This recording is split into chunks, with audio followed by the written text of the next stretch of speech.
Welcome to SVG-TV News for Thursday, the 23rd August 2018. I am Jennifer Richardson with the details. Students who will be pursuing studies outside of SVG and more specifically outside the Caribbean are being encouraged to be mindful and respectful of the culture and views of their host country. This advice comes from lawyer Panel Campbell QC as he spoke on his Law and You program aired on SVG-TV last Monday. Every year, scores of students leave these shows to pursue higher level education at universities and colleges around the globe. And Campbell said, while those who study in the region can expect a familiar setting due to the similarity of cultures, others who study in far-off places must adjust to a new setting. Campbell said because of the diversity they will encounter, students must always remember to be respectful. When you go to live in a foreign country as a student, even if it's a one-year course, you are going to a strange place. People are different. Maybe they don't, have English as a natural language. And if you go further afield than the United Kingdom or Canada or the United States, they have different customs, different ways of doing things. You have to adjust yourself, respect the people and their customs, their institutions, their laws. Don't find yourself going there and arguing politics with them, arguing their politics with what you know about their political system. Stay out of certain arguments. Don't be arguing religion. For example, if you go to study in Taiwan, what business you have discussing in an aggressive manner the people's religious beliefs? Look, listen, and learn, and respect the views of your hosts. Campbell also encouraged students to be wise regarding their personal safety. Personal security. Don't find yourself going out at night by yourself. That is craziness in a foreign country. If you have to go out, don't go too far from the campus where you are staying, or don't go too far from the dormitory or residence in which you are living, and always go in a group of persons. Don't play man or woman and say you're going out by yourself because you meet somebody and they befriend you and so on. Be sensible. Keep your head on your shoulders. The veteran lawyer said financial management is also critical and pointed to one example of how students can avoid financial disaster while studying.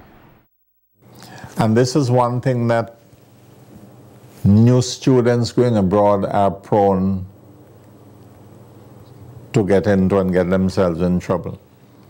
Land in a country and the first time they visit a mall, a shopping mall, their eyes light up with all the things that they see on sale for relatively low prices that they feel they must go and buy. So whatever little finances they take with them to last them for a term, if they are not wise, they blow it in 2 or 3 weeks on all sorts of goodies which are not necessary, but they are enticing. I have never let any of my children have a credit card. I couldn't afford it myself. But you organize as a parent a debit card so that they can only spend what they have. A credit card allows you to spend up to the limit on the card, whether you have it or not, and when the month comes and you have to pay back that installment, you're struggling. Men in SVG and the region have been seizing the opportunity to learn more about the important role they play in the church and society.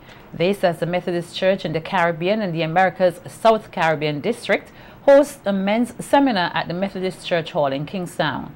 Men from the South Caribbean District of the Methodist Church, which includes Trinidad and Tobago, SVG, and Barbados, are taking part in the one-week seminar, which began on the Saturday, 18th August. C. Troy Wilkes, coordinator of the seminar, said each day's presentations are done on a range of topics relating to the role and importance of men. He said the seminar also provides spiritual enlightenment to equip men to perform their God-given roles. Yes, we would have focused on areas where men should focus. For example, we had a presentation this morning, man to man, in where we are equipping and encouraging men to be mentors for men. Be able to listen to another brother, hear what he's going through, use your own experience as a testimony to him to tell him, well, he can get through this. He can persevere. Things can work out. Do not give up. Do not commit yourself into things that are wrong. We have topics like no man left behind. We know today we are talking about men being marginalized. So we want to say to our men, no, we have to take up our roles. Nobody can marginalize us. We marginalize ourselves by not being whom we are created to be. Wilkes said the participation of the men so far is good and considered such seminars important to society.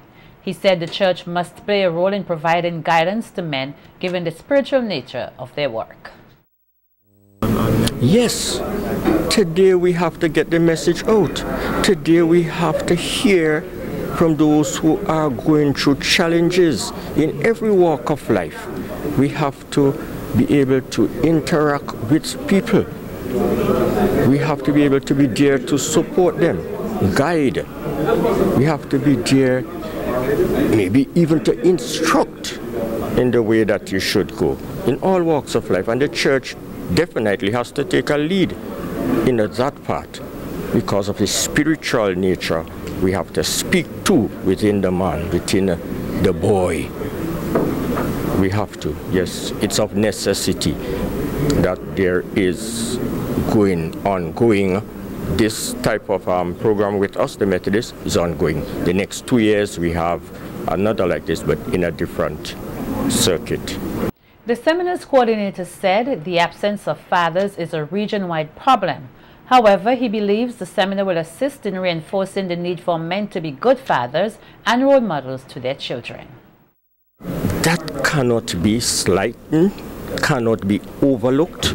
Fatherhood was like a divine command given by God, where we ought to be head, but not antagonistic to our female folk, to work in cooperation and harmony so as to foster the best relationship, that small and beginning unit called a family. We have, as father, to play that significant role. We hear of mother fathering. No, a father is a male. So the man is essentially placed there, and his fatherhood responsibility must be taken up by him. Meanwhile, SVG-TV News caught up with 3 of the men in attendance who shared how the seminar is impacting them and its importance to all men. It is a major impact because I came to this conference to not only learn how to, encourage young men more in the mentorship, but to help me become a better man myself, because I have a philosophy as to I need to better myself before I could help somebody else, Certain discussions, it was directly relatable to what I was going through. So I was really able to kind of adapt the situation, put me in their perspective. So I would say, yeah. So I came to this conference to learn and interact with men who've already gone through the sinful days and leading a better life. So I in turn can learn from them and have a more stable relationship with God. So I say it's very important. I think more young men should come out. As you can see, I'm the youngest person here. I'm 19, only about 2 of us below the age of 30. And as you men say, that's a very splendid thing. At least we have 2. So I think more men should come out. It's a great learning experience about how male interaction with other males can lead to great things, because as you can see in today's society, not all young men grow up grow up with fathers, so they don't have that figure that want to look up to, so they easily go astray. But if you have a male role model, someone close to God, it's easy for them to walk on the straight path. But without that, they're gone to the wayside. We can't stop learning more, especially in the Christian walk we have lived. You see, at one of my daily Bible verses, blessed are those who hunger and thirst after righteousness, for they shall be filled. So you see, there is always room for me at the top, and I always want to learn more and know more of Jesus Christ. Very, very much, a lot of things. Yesterday, we had the power of prayer yesterday. Then we have another one with social justice. Then today we have man-to-man relationship. We have find our spiritual space. You know, something you can't do everything one time. So it's a learning process. Thank you. Some 21 young persons are being equipped to better face the challenges life has to offer. This as the New Democratic Party, the NDP, conducts the second phase of its youth development program. The 4-day program, which concludes tomorrow, is engaging youths between 13 and 18 years old and provides information and skills training on a range of topics. Tyrone James, the NDP's General Secretary and Program Coordinator, said young people are bombarded with negative influences constantly, and it's hoped that the program can assist them in making positive life choices. The objective of the program, if you follow what I have outlined, is to provide life skills and expose the participants to positive values such that they can mature into productive citizens and make positive choices, because we have been concentrating essentially on the idea of making positive life choices, because we think that is critical. Especially the society now has a maze of issues that these children have to maneuver. I mean, they face a lot of stress and other issues, and a program like this provides them with the life skills and the necessary tool sets to make positive decisions, which will, I hope, will impact their lives as they move through, as they go on. James highlighted some of the topics being covered over the course of the program, which opened Tuesday and concludes Friday. We're targeting young people from age 13 to 18 years.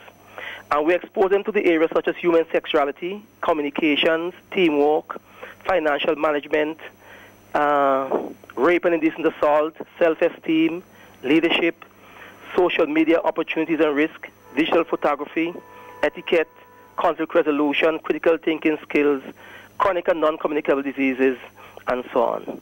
Meanwhile, young children were given the opportunity to develop life skills through a summer program organized by the NDP Women's Arm, which concluded on Friday.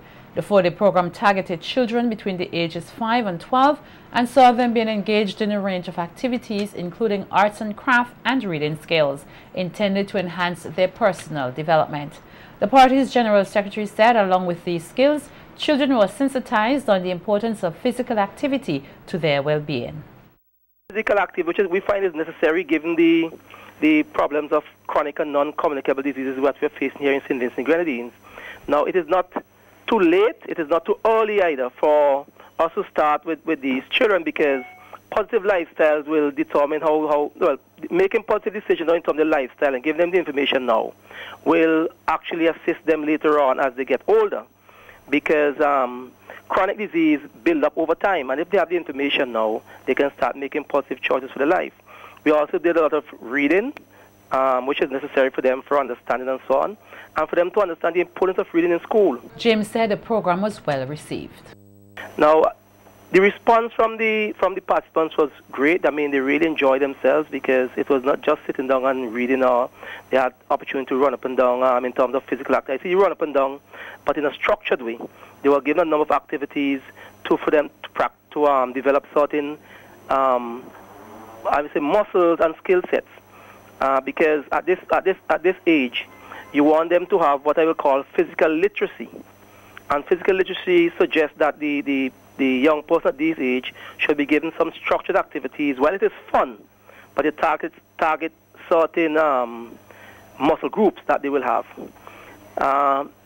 At the end of the program on Friday, Dr. Friday spoke with the participants. He encouraged them and so on to go to school and believe in themselves in terms of developing dreams. He also inspected and viewed the exhibition they had, which was a lot of things. It was really, really skillful for kids of that age.